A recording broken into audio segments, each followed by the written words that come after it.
Hey guys, as you can hear, Clash of the Castles just about to go off the air. Um,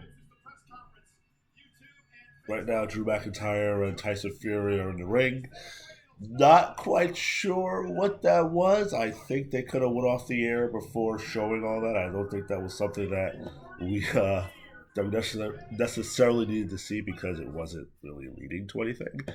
Which I thought it was because over the past few years there's been that banter between Drew McIntyre and Tyson Fury that he wanted to do something with him, get him in the ring, and do all this sort of stuff. So when he was there, I thought he was actually going to play a part in the match and the results of the match, actually, but he didn't. So I thought that last part was a little weird. I thought it should just went off the air with Roman walking off with the championships, and then what we just saw between Tyson and Drew should have been done just off the air. I just feel like it sort of takes away from the moment and what we just saw, which is what it looks like is a new member of the Bloodline. And it's funny because when that person popped up, I'm like, who is it? I'm like, that looks like freaking one of the Usos. And I'm like, but that's impossible because, with their legal troubles, they can't travel out of the country. And I mean, if you notice, they weren't even there in Toronto, so there's no way these guys are there. And then they had the younger brother there. I don't recall the name, but it looks like we're going to get a new member of the Bloodline. Um, so that's interesting how that's going to develop and what's going to happen with Sami Zayn now. But um, the result was correct. I mean, in my predictions for this event, I had all of them right except for one. I'll get to the one that I had wrong. But I had Drew McIntyre. I had Roman Reigns going over, and like I said, clearly they are not dethroning Roman Reigns yet. And if you even notice, Roman Reigns hit a rock bottom, sort of a wink and a nod to The Rock. So that's not surprising. I would say that this match did not really get exciting until really towards the end of the match, because to be honest with you, the big match, to my surprise, that I thought was very good was the Gunther and Sheamus match. I mean, that was really an amazing match. And I was like, okay, obviously these guys got to follow. Obviously, Seth and Riddle's match was great, but I really wouldn't put this match at the top. I would probably rank number one match would be Seth and Riddle, and behind that was Drew and Gunther, and then this match. But the result is what it was. Like I said, it was an obvious result. They're just not going to do it unless they find out that The Rock is not going to be there. And also, as I mentioned before in earlier videos, Cody Rhodes also plays a part in this. If Cody Rhodes can come back by the Royal Rumble, or if Cody Rhodes can come back by the time they do Elimination Chamber and he can insert himself into the championship match, it's either going to be Roman versus Cody, it could be either Roman versus Seth, or Roman versus The Rock. That's how I see it going. But Roman is carrying this into WrestleMania, and Roman is not going to be dethroned until WrestleMania or maybe slightly after WrestleMania. That's how I see it. But the match was okay. I didn't think it was anything great. Like I said, I thought towards the end it got a lot better. I liked the introduction of having the new brother, the younger brother, maybe be a part of it. I mean, it could just be a one-time thing. They could just have him up there for Raw or SmackDown just to brag, and then they might just send him back down. Who knows? But I thought that was a good twist. Again, I just didn't like what we just saw. I didn't like the whole Tyson Fury and the whole Drew McIntyre singing in the ring because you were so passionate you were going to win this match. You were given the passionate videos and all that stuff, and now you're pretty much singing and dancing in the ring like it's no big deal. And I just think that takes away. That was something that could have been saved for something off air. I thought it was great with the tease to have Austin Theory. I'll admit, didn't expect that to happen. Tyson Fury knocking him out, that was good. Karrion Cross really didn't play too much of a factor in it. As a matter of fact, I thought that's who pulled the ref out was Karrion Cross. But I really don't think it was really necessary to have him there because he really didn't mean anything to what was going on. But it is what it is. This wasn't going to be, a British Bulldog scenario. And as you guys have saw, Bret Hart was there and they mentioned the British Bulldog. And, I think there was some confusion when they kept saying, like, this was WWE's first stadium event since for the last 30 years. And I think might have been getting it confused if you were paying attention to the math. You were probably getting confused with the WWF One Night Only event that they did in, where was it in England? Was it Birmingham, England? I think is where they did it. The 30-year event they were talking about was SummerSlam '92. That's the event they were talking about. And I believe that's where the British Bulldog beat Bret Hart. And that's the event they were talking about. And I believe that's the event that they referenced when they showed Bret Hart. But I think what people were thinking about was the event that happened in '97. SummerSlam that they did there was in '92. The other event was back in '97. I think it's September of '97 or December of '97. I think it was September of '97, where it was Shawn Michaels versus the British Bulldog for the European title.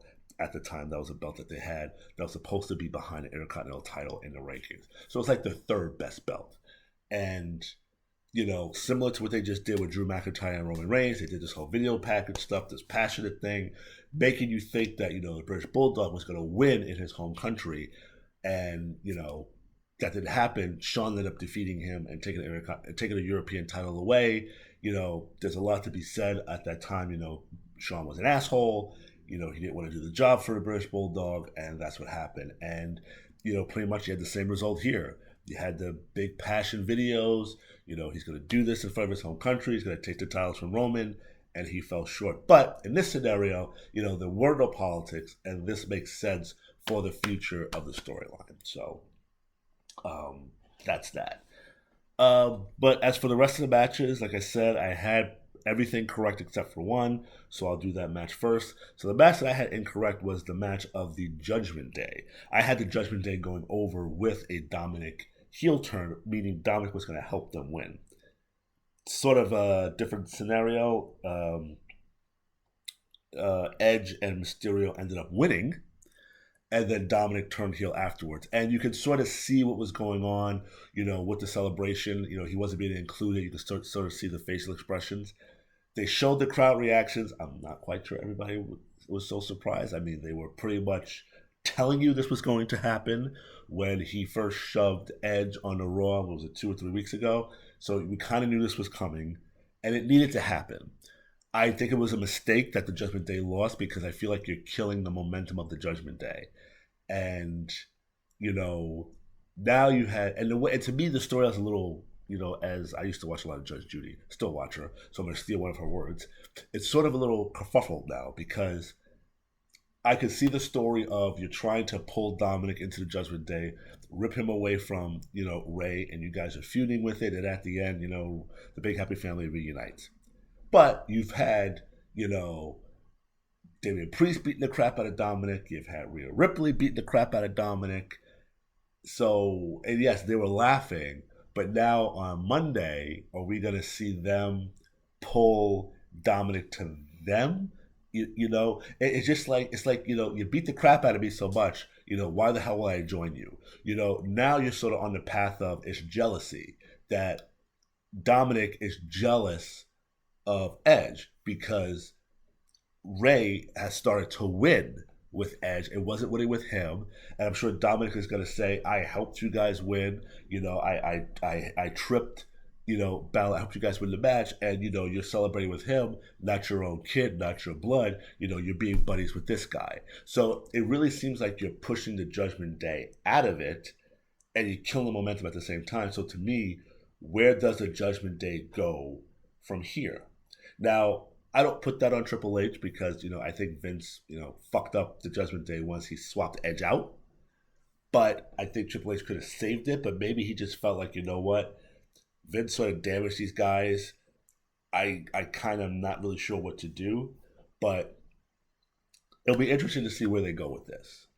And like I said, will Dominic go full on Eddie Guerrero? Is he going to start dressing like Eddie Guerrero? Is he going to start having the swag of Eddie Guerrero? Is he going to start doing the moves of Eddie Guerrero? Because if you remember, he said, hey, when Eddie was a bad guy, he had the mullet. And that was pretty much your signal that they were going to turn this kid heel. And they had to. It was coming time for some sort of breakup. And it's sort of odd for the father to turn on the kid, I think, in these storyline. Vince is different for what he was doing with Shane back in the day. That's a little different.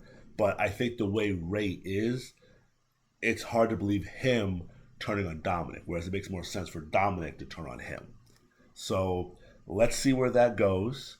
I think we're going to get a Dominic versus Edge, and eventually we'll get a Dominic versus Ray, and we'll see what happens with that. But I am glad that they turned him heel. I just think it was done a little bit of a mishmash way. So Bailey's new group, Damage Control, went over in the 6 minute in the opening match. To me, that match was anything. As a matter of fact, I even fell asleep on the match. To be honest with you, I do know that Bailey covered Bianca. It makes sense that was going to happen because clearly we're going to get the match that we didn't get, which was between those that was supposed to happen at Money in the Bank last year. The surprising things is that Dakota Kai and Io Sky did not walk into this event with the Women Tag Team Championships. And if you watched on Monday, you could see that there was definitely some confusion, not only from the announcers, but also from the crowd. And if you notice and if you paid attention, Dakota Kai kept saying, I wasn't legal. So it was just odd that you had Raquel and Aaliyah winning the match. I'm going to go out on a limb and say that was a mistake because if you listen to Corey Graves, he did do an interview and he said that he was confused. So I don't know if they're going to go back and try to clean this up. They're just going to go with it. They can clearly, have another match on Monday, quickly take the belts off and put them back on Io Sky. Because like I said, if Sasha and Naomi are back, they're the ones that are going to be the challengers. And unless you're going to turn Aaliyah and Raquel heel, which doesn't really make sense because, they just got there. You've been building them up like this. Now, Aaliyah has been playing a little bit of a funny game, so maybe you can get away with that with her. But I don't see you getting away with that with Raquel yet. So I think they're going to do the match again. At some point, they're going to take the titles off of them, maybe push the debut of Naomi and Sasha back a little bit so they can have time to clean that up. But other than that, the match really didn't really stand out. I think all it just did was just let you know you're going to get a Bailey versus Bianca match coming down the road. The Gunther and Sheamus match, like I said, to me, that was the number 2 match of the night. I thought it was great. The crowd reaction was hot. Like I said, they just weren't going to dethrone Gunther just yet. But obviously that program is not over. As you see, Imperium is back in full force. So you're going to see some, Imperium versus, Rich Holland and Butch, or Pete Dunne, as he's really known. And then eventually we'll get the big 6-man tag at some point. Hell, they might even give it on SmackDown this week. Who knows? But it was a great match. I think it was like one of the best matches I've ever seen Sheamus do. And to be honest with you, I think Sheamus is doing his best work now than when he did when he first got here. I think the match he did with Drew on SmackDown a couple of weeks ago was one of his best. And I think this was one of his best matches. It was great. It was amazing because, like I said in my early predictions, it seemed a little odd that they were going with Sheamus on this, but they pulled the right trigger on that one.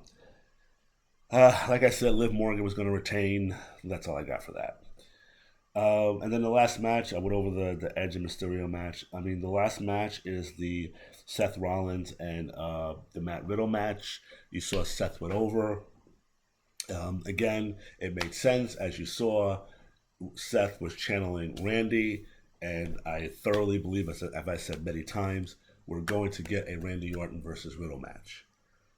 When that's going to happen, I don't know. Could it happen at the Royal Rumble? Could it happen at day one? Could it happen at, I don't think it's going to happen this year. I don't know if Randy's going to be able to come back this year, but that's the match you're going to get. You're going to get a Randy versus Seth, and I think to help continue to give give Riddle some sort of doubt because he keeps losing. Obviously, the feud with him and Seth is not over. We're going to get another match. Most likely, we'll get another match at Extreme Rules, is what you saw. You might get another one squeezed in the middle somewhere between that, somewhere on Raw. But I'm sure there'll be another match at Extreme Rules just because of how hot they're getting this program to be.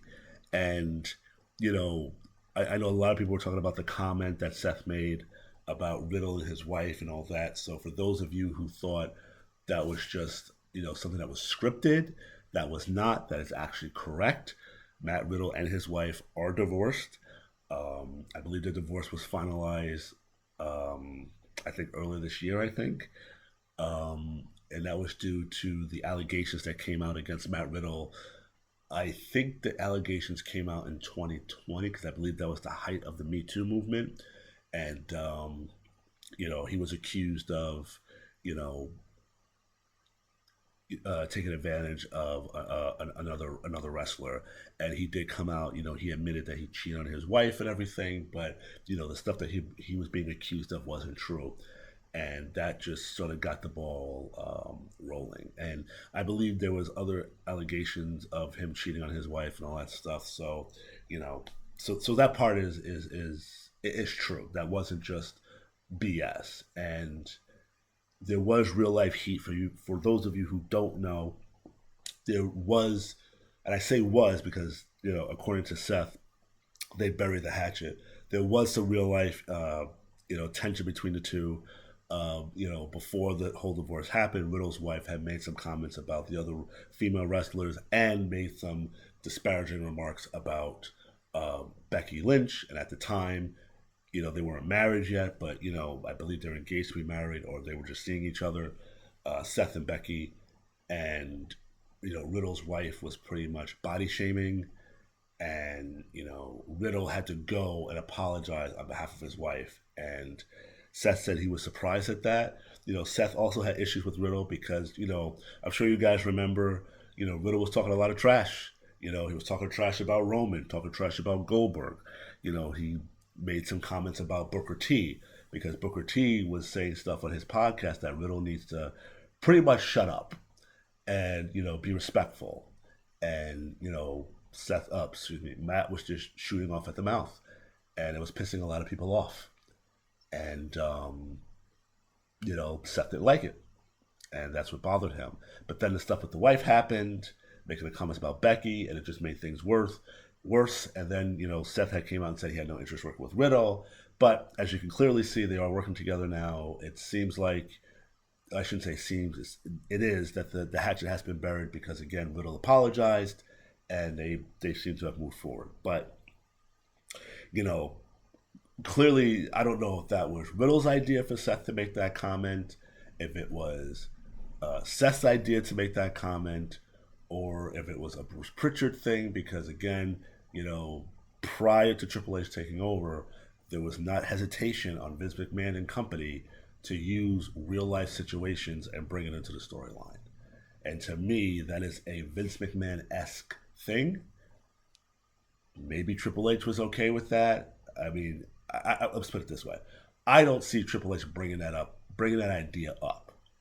I see him saying he'll be okay with it if Riddle is okay with it, and if Seth is comfortable saying it.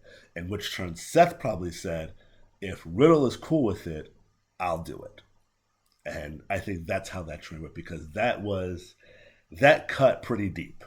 Okay, that was a cut pretty deep, and Seth is just not going to shoot that out without it being, cool with everybody.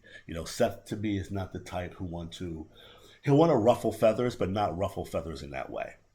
When I say ruffle feathers, I mean, him like he was doing a few years ago, putting the company over, we're the best, I'm the best, that sort of thing. But to take the personal digs, I don't see that being a Seth Rollins thing. And I wasn't going to comment on this, but since I just told that little story, I won't bring this up. I did see one story. It seems like Riddle is being accused again for allegedly taking advantage of another woman. She has receipts. There were some text messages. I looked at the date of the article. It was, I think, came out on the 31st or the 1st. So it is a recent story. So we'll see if that story gets any kind of traction. But, if that is the case, again, all this is alleged.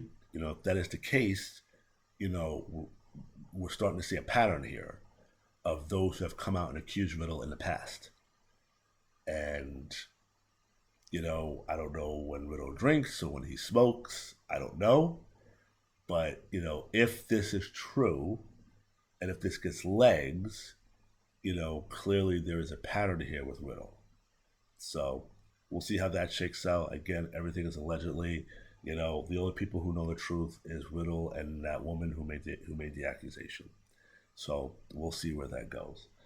But overall, The event was okay. It was a special event that they did in the UK, so I'm not going to say it was a waste of an event. The UK hasn't had an event like that in 30 years.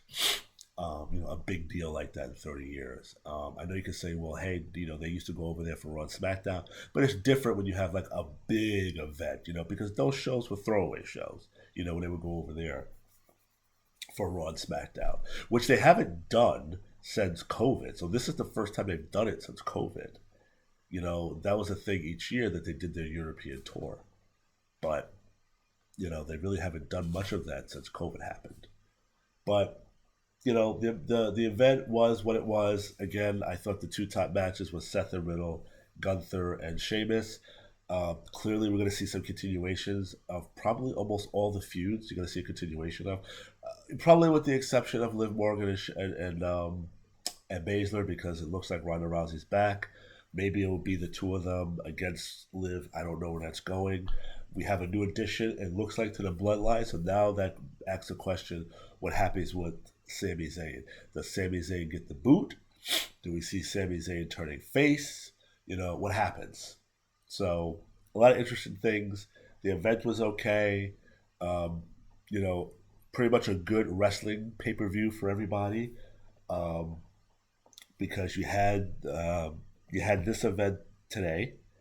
I believe tomorrow is Worlds Collide for NXT, which it is. That's tomorrow.